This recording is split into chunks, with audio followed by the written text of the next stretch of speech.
The very first broadcast of KHJ was April 13th, 1922, after the station was founded by good old Mr. Kulo himself, Harry Chandler. Harry Chandler? Harry Chandler. Notorious bad guy? Harry Kulo, more like. Notoriously uncool resident of Los Angeles, Harry Chandler. This very first broadcast began with the station ID being sung by Canaries, which is actually kind of cool. That is pretty cool. KFWB News 98. Chirp, chirp. Then they had a playing of the Star Spangled Banner, which is standard. Can't get any cooler than that. And then you had remarks from Harry Chandler himself. Oh, boy. Then a soprano solo. Okay. Which one? Was it Meadow or... I was just about to say. What's the son's name? Not Sparky. Isn't it not Junior? You know the show better than I do. That's true, but I forgot the least memorable character's name. AJ, that's right. Anthony Jr. Junior. AJ. Have a little respect. He's still out there, Greg. His dad, maybe not, but he's still out there. So then after AJ's solo, they had a vaudeville sketch called 10 Minutes of Fun, which, again, we're following in a very long LA tradition of, we're going to do a comedy cold open for the very first radio station. It should have been called 6 Minutes of Fun. Yeah, 4 to 6 minutes of infotainment. I wonder if they lost a lot of new listeners from having that right at the beginning. Maybe we should have opened our shows with a soprano solo. Yeah, maybe we should open every episode with a Star Spangled Banner.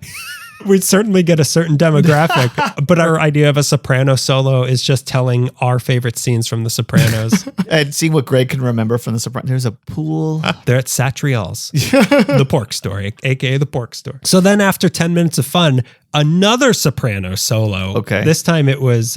what's the wife's name again? A.W., Anthony wife. Carmela. Carmela, thank you. So then they had the news. 10 minutes of news. 10 minutes. I asked for the news, not the weather, which was what people would write in when they gave the weather. Then they had a baritone solo. That's not an HBO show. You put a lot of emphasis on bear. The baritone solo. 10 minutes from a bear. They just played the grizzly man when he's being eaten by the bear. And then the broadcast was closed out with some bedtime stories. That's cute. That's pretty cute. And also, why didn't we ever do that? Yeah. So we still could. Day to day, they were just doing public event news and children's programs and were, of course, very conservative. It was Harry Chandler. One of their on-air personalities was Uncle John Daggett, who was a kids show host and became LA's first radio celebrity because he was so popular. Wow. I don't know what he did. I'm guessing bedtime stories, and that was all it took. Teaching kids how to make fire. Yeah. How to chop firewood and stuff. Uncle John's here to teach you. Hey, kids, grab your parents' matchbook. We're making some fire. Tell them Uncle John sent you. Tell the firemen, the 8 firemen in the city, that Uncle John Daggett sent Why don't you go down to the ballroom on the pier and start a fire? So he's the one behind all of the great fires of Los Angeles history. Take your business on over to the Pan Pacific Auditorium. Tell them Uncle John Daggett sent you. Go on down to the Hollywood racetrack. And Uncle John said, bring your oldest newspaper. So Harry Chandler lost interest in all this junk, and by 1926, the station was sold to a Cadillac dealer named Don Lee, who is a perfect name for a Cadillac dealer. I don't really know much about what was going on in the station throughout the 30s because history's consensus on it seems to be who cares. Right. But in March 1941, they switched to their famous frequency 930, and around this time also got their permanent station at 5515 Melrose right next to Paramount, which still looks the same. It's the same building. It just doesn't say KHJ on it, but you can still see it. Although I know you're not welcome around Paramount anymore because you work at Sony. Yeah, I work at a competitor. So if I'm even close to Disney Studios or Paramount, there's a warning shot at least. Yeah, what's his name? What's the fixer's name? Oh, Eddie Mannix? Eddie Mannix. Eddie Mannix worked at my thing. Okay. I walk in the steps of Eddie Mannix. Thank you. Eddie Munster. Eddie Munster. Eddie Munster works at Paramount and he sniffs. V5. I smell the blood of a Sony man.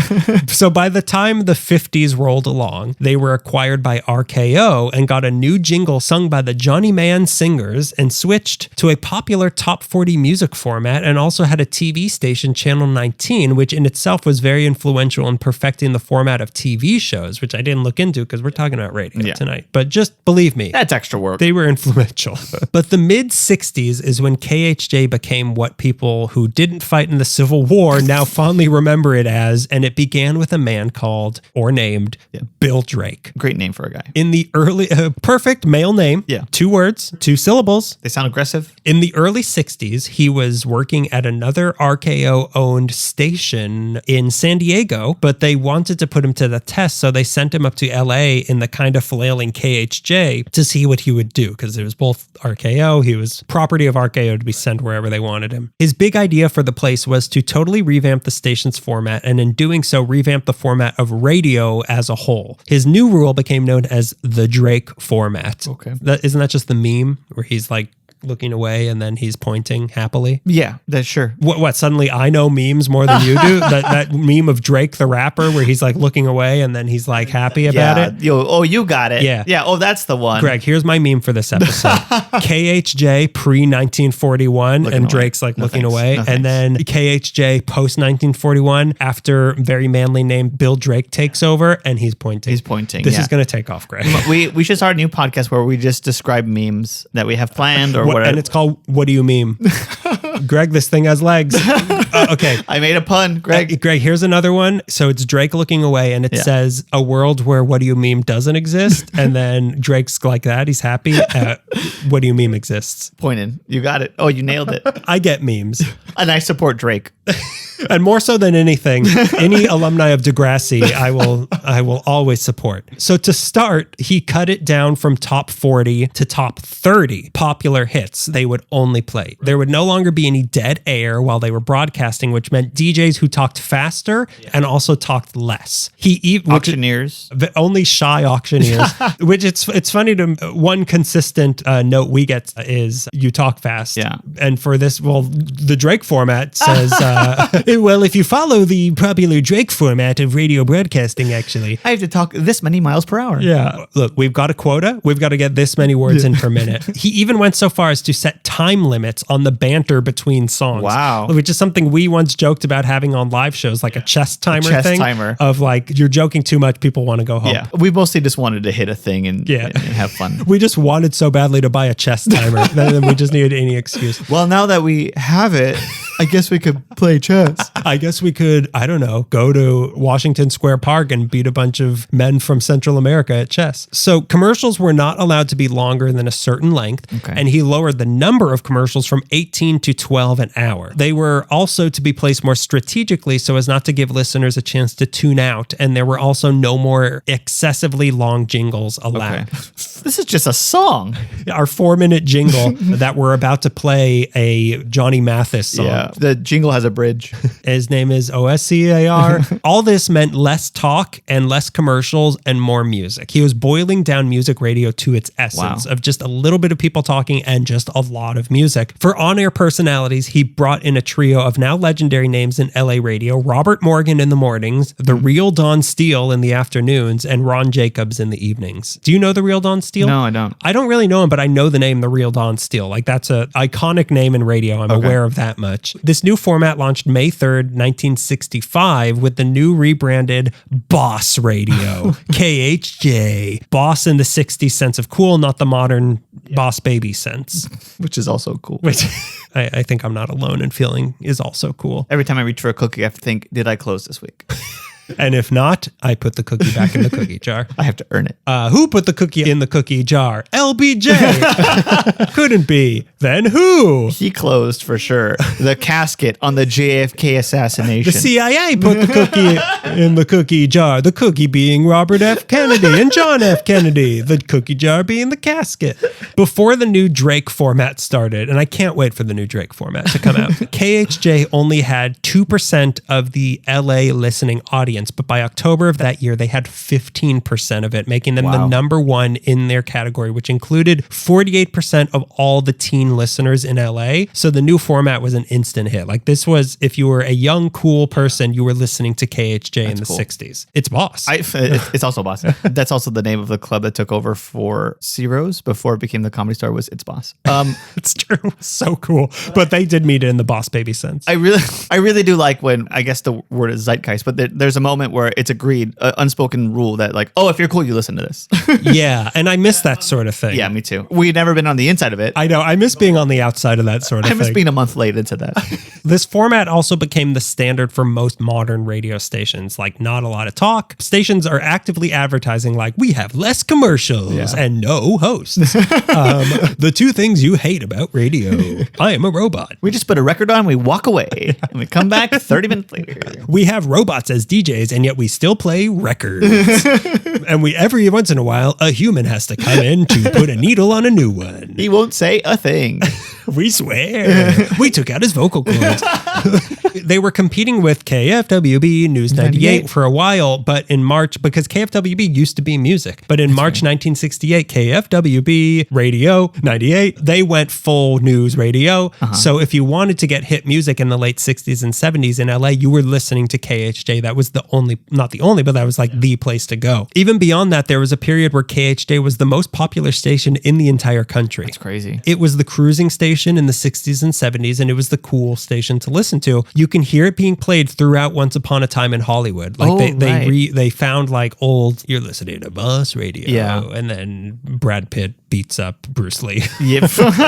Without controversy, he beats up Bruce Lee, the greatest fighter of that era. I think Quentin Tarantino said that he like lucked out and found somebody who had tape, like he had been searching for years, and this like one day this dude just had a box. I think I'm remembering that correctly. I don't know. I mean, a few minutes ago you were saying you don't know what KHJ was, and now you have all this deep I know the story Quentin Tarantino KHJ trivia. I know that whatever music played in whatever fake Right. What, No, it was real. It was real. Okay, whatever. Reservoir Dogs. Everything Pulp that Fiction. happened in that movie Jackie was Brown. real.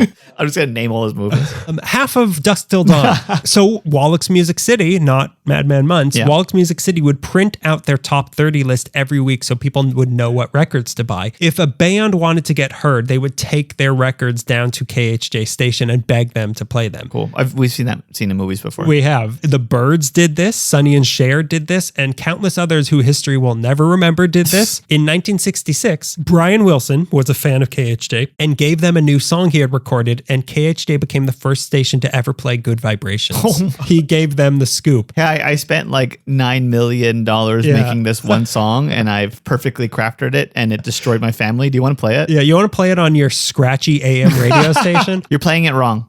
You're playing it wrong. Play it right. You're playing it wrong. I'm going to be in everybody's car radio adjusting the tuner. Adjusting the bass. No, play it again. No, 4 hours have passed. No, play it again. They had a ton of DJs with names even you and I are familiar with today. Charlie Tuna. Okay. Remember him? Yeah. Not just the guy selling Starkist. Machine Gun Kelly. Not that one. Oh. Sam Riddle. Not Tom Riddle. Not Nelson Riddle. I don't know who Nelson Riddle is. I only know Lord Voldemort. He who shall not be DJing. Jerry Butler, Humble Harv, Wink Martindale, Oh, wow. Okay. and Rick Dees were all DJs on KHJ. I only know Wink Martindale as a reference, and I'm trying to think of like, and I'm pretty sure I've heard Conan say it as a joke. Wink Martindale.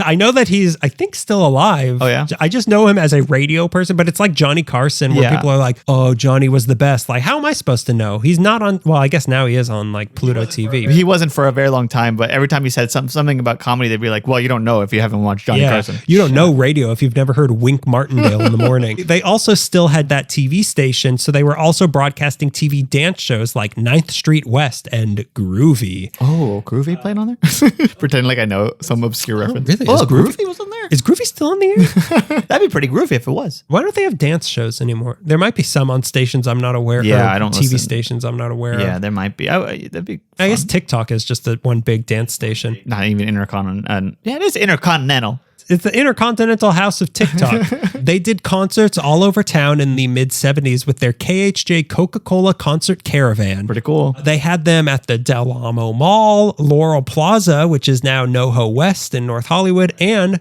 at the Northridge Mall, the people who sang the Happy Days theme song performed there. Pretty cool. I would have, even when I was going there circa 2002 after middle school at Nobel, if the singers of the Happy Days theme song were there, I would have lost my mind. Oh, yeah. I would have been a one-man Beatles mania. Yeah. Crying, tearing up seats. Sorry, everybody else in middle school. I'm not going to go see Fast and the Furious with you. I'm going to listen to the people who sing the Happy Days theme song. It's a part of the song that really gets good. All of it. It gets I mean, good all from, of it's good, but there's a part of it is like, oh, they've worked themselves into a frenzy. Of course, at all these concerts, you got all the free Coke you could handle. Not the other 70s type of Coke, but the good Coke. The wet Coke. I got all the wet Coke you can handle. They also became known for their crazy promotional gimmicks as well. They had one contest where if you counted out how many Ringo Starr songs they played in one weekend, you won dinner for two with Ringo Starr. You're kidding. You know who hated that? Ringo Starr. Could you imagine? I don't even know if I would like that. Like that, I don't know. What would I say? Dinner for two with Ringo, like me and Ringo Starr sitting at Musso and Frank's. Like, what am I gonna say to Ringo Starr? Talk the entire time about George Harrison. So what's George like? George still around? Do you want to call George right now? There's room in this booth. Let's call George and John right now. I'll ask the waiter if he can bring a table over. In another contest, they gave away 4 VW Beetles, one for each Beetle.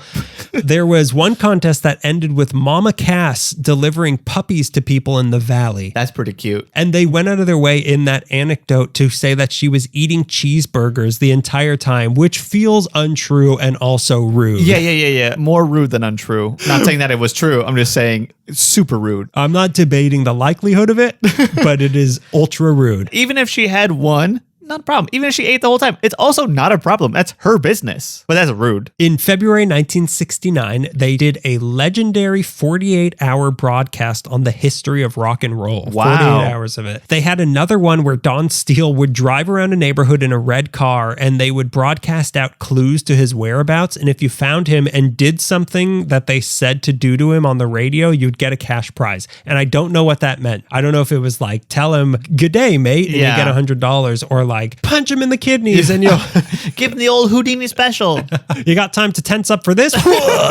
You're not so steel anymore now, are you, real Don? But during one of these contests in 1975, it turned into an 80-mile-per-hour car chase and somebody got killed. Wow. We'll do a different one next year. Yeah. Maybe he'll be running down the street. Yeah. We'll do it in SUVs next time. It'll play different. He'll be on a train next year. But all that good, wholesome fun had to end sometime. As the 70s went on, more top 30, top 40 radio stations started popping up around town, and suddenly the boss had competition. And through that and just a general decline in quality, they just started to fade away. On November 7th, 1980 at 9 p.m., they officially abandoned being boss radio and switched to country music.